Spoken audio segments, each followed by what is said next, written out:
Incapacidad permanente por hernia lumbar discal. La incapacidad permanente por hernia lumbar discal se concede cuando, una vez agotados todos los tratamientos, persiste dolor y limitación para movimientos. Por ello, si tienes síntomas de hernia lumbar que te impiden trabajar, podemos conseguir incapacidad permanente por hernia discal lumbar. ¿Qué es la hernia lumbar discal? Cuando una parte o la totalidad del disco intervertebral se desplaza hacia la raíz nerviosa, se produce mucho dolor. En muchas ocasiones, el dolor que provoca la hernia se produce al realizar movimientos en los que interviene la columna lumbar, pero en otros, se produce dolor lumbar incluso sin realizar movimientos. Por ello, la hernia lumbar discal provoca dos tipos de limitaciones: el propio dolor al movernos y la limitación de movimiento, producida a su vez, por el dolor. Y en algunas ocasiones, el dolor se extiende hasta el pie. Dolor por hernia lumbar discal. El dolor lumbar es en muchos casos de tal intensidad que no nos permita ni siquiera realizar las tareas cotidianas, como por ejemplo con hernia L5S1. Graduar el dolor y acreditarlo en informes médicos no es fácil, dado que cada persona tiene un umbral del dolor diferente. A efectos de incapacidad permanente es muy importante que se nos haya recetado un analgésico duro, como tramadol, tapentadol o fentanilo. El motivo es sencillo: la mejor forma de acreditar que se sufre un dolor muy intenso es a través del tipo de analgésico que el propio médico especialista nos haya recetado. En muchas ocasiones, el dolor se irradia hasta el pie, lo que se denomina ciática. Tanto el dolor típico de la hernia discal lumbar como el de la ciática, son muy invalidantes, y dan lugar normalmente a incapacidad permanente en grado total o absoluta. Limitación de movimientos. El propio dolor limita los movimientos de la columna vertebral.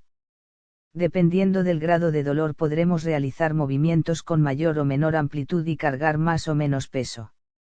Pero además, en muchos casos, realizar determinados movimientos y o cargar peso hará que nuestras limitaciones aumenten. Requisitos para incapacidad por hernia lumbar discal. Es una de las preguntas más importantes para incapacidad permanente por hernia discal, y que diariamente nos hacéis.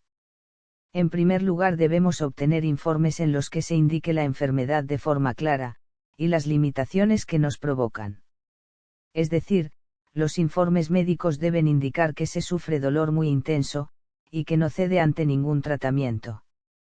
Paralelamente debemos tener prescrito o recetado analgésicos muy intensos. La Organización Mundial de la Salud (OMS) establece una escala analgésica de 3 escalones, dependiendo de la intensidad de los analgésicos. Cuanto mayor sea el grado de los analgésicos recetados, más fácil será probar que el nivel de dolor por hernia discal es insoportable. De esta forma, la escala analgésica de la OMS tiene 3 escalones. Nos fijaremos en el segundo y tercero. El segundo escalón corresponde a los analgésicos opioides débiles tramadol, petidina, pentazocina, etc., y el tercer y último escalón a los opioides potentes morfina, fentanilo, hidromorfona, etc. Si nuestro médico especialista nos ha recetado analgésicos opioides de tercer escalón, por ejemplo fentanilo, será fácil demostrar que el nivel de dolor que nos provoca la hernia lumbar discal no nos permite realizar ninguna profesión remunerada. Pero, además, existe un segundo requisito para obtener la minusvalía permanente por hernia discal: debemos probar que hemos agotado todas las medidas de curación posible, y que aún así, nos encontramos incapacitados para trabajar.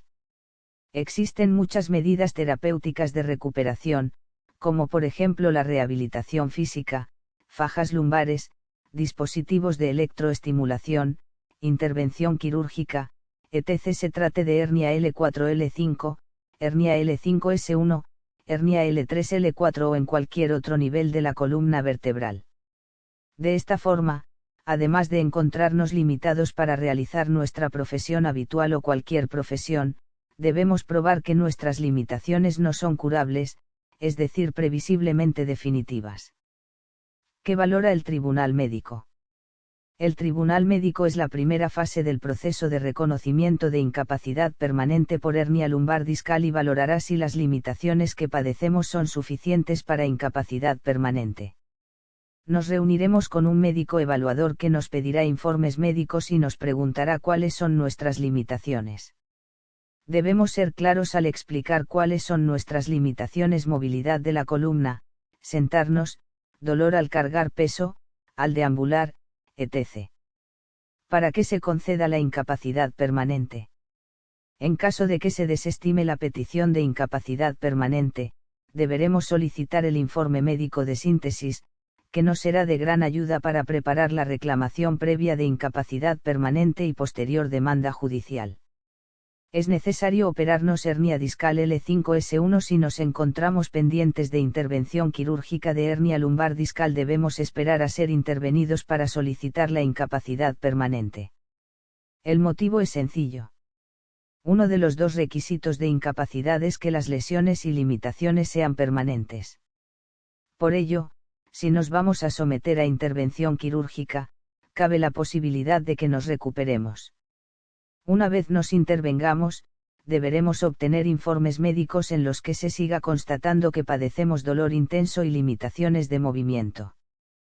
Puedo negarme a operarme de espalda, sí, pero si en los informes médicos en los que se recomiende por parte del traumatólogo la intervención quirúrgica se indica que el paciente la rechaza, la Seguridad Social podrá denegar la incapacidad permanente por no haber cumplido el requisito de agotamiento terapéutico. En otras palabras, si ocurre lo anterior, el INSS denegará la pensión de incapacidad indicando que aún no se han agotado todas las medidas de recuperación posibles. En los casos en los que el paciente decida no operarse y sí tramitar la incapacidad permanente, deberemos contar con informe médico del servicio de traumatología en la que se indique que no se garantiza la recuperación funcional del paciente. De lo contrario, la Seguridad Social no interpretará como el no agotamiento de las posibilidades de recuperación, y denegará la incapacidad permanente.